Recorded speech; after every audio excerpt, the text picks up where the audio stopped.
Okay, so this is just a follow-up to my stories and the things that you've been hearing about HB311. So this is the bill that would prohibit children from using social media. This is being pushed by the Biden administration. What really tipped us off too, it already sounded fishy, but there was somebody received a call from a Google exec who said, hey, you need to know what's in this bill. You need to know this identical bill is being pushed in 7 other states right now, and you need to know where it comes from. The fact that the Biden administration has done nothing to protect children, they do not stand up against human trafficking, they don't stand up against pornography, they don't stand up against anything that's attacking children right now, that why would they care about their social media usage? There's something really fishy about this. So basically, an adult would have to put in their government issued ID to use social media. Well, that's linked to your address. That's linked to a whole bunch of private information about you that should not be made public. And you're giving that openly to big tech, which, come on, we've had so many issues with big tech. We've had Facebook leaks, we've had the Twitter files, we've had so many things go wrong with big tech. We do not trust big tech with our information. They also would have information about your children because the children's name, they know who your kids are, and they would be linked to you and your address. It doesn't make sense to punish adults and force them to give up their privacy in the name of protecting children, right? Why not just create a PR campaign to educate people to help, learn more about parental controls, or instead of these government sanctioned blocks, right? Prohibitions. So this bill, I'm going to read you part of these things. It will identify children. It collects and stores their birth date, parents' information, addresses. It also has in the bill that they will issue a Utah state issued ID, that's a government issued ID, and to verify that you're an adult. And if they put a number attached to your name, all they do is put in the number to find you. It's not a hard thing.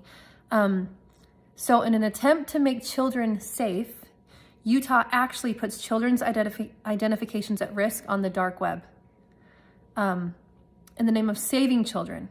They're actually saying people need to give up their constitutional rights of privacy with face scans, and your social credit score, that's a huge thing, will be linked to this too. So if you do things or say things that they may not like or approve of, you can have a social credit score. It's the same as ESG. This is basically all the things that we've been fighting against for the last 3 years. We've been right for 3 years. So please listen, because this was the whole push for all these vaccine passports, and all this stuff is all linked to ESG and our social credit score. Why is Utah using a bill that Google has found to be identical and released at the same time in 7 other states? Is this really a Utah bill? Or did the governor get this bill from a National Governors Association? Is the NGA connected to the United Nations or the World Economic Forum? Have you checked? The answer is yes, by the way. So this is coming from the World Economic Forum, from the UN. Why did the World Economic Forum say that the US would have hate speech legislation by the end of 2023?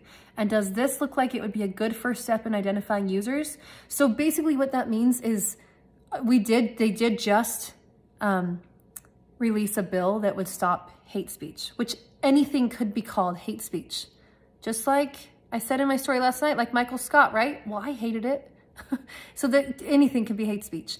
So a bill to stop free speech is terrifying, because that is what makes America America. All speech is protected.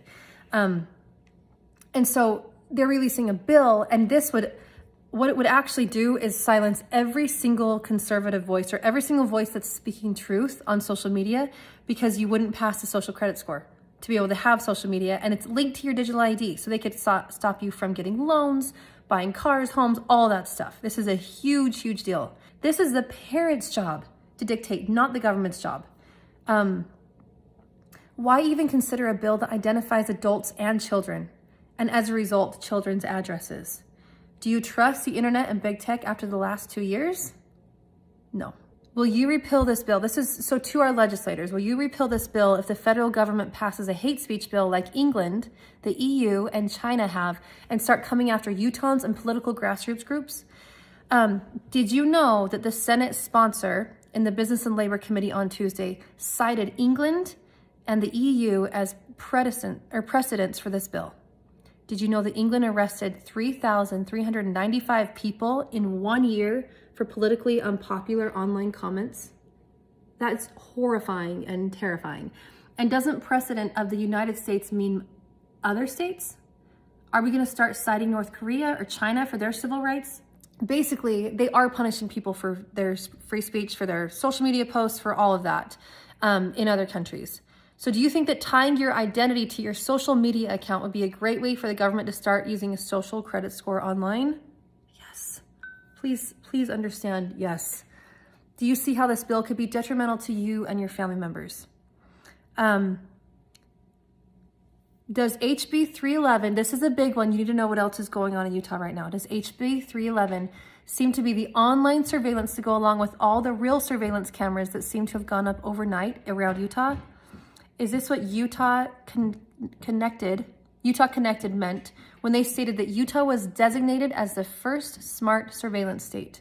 This is not good news. This is really bad. You do not want to be a surveillance state. That's China. Lastly, does the bill seem to violate freedom of speech, privacy, and unreasonable data collection to participate and have freedom of association in society?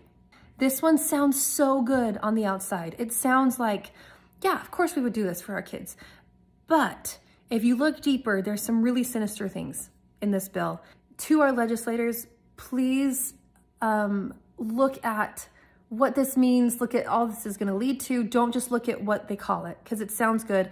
And from the outside, it looks good, but there's so many sinister, terrible, controlling, scary government overreach things in this bill. So please vote no on HB311. Thank you.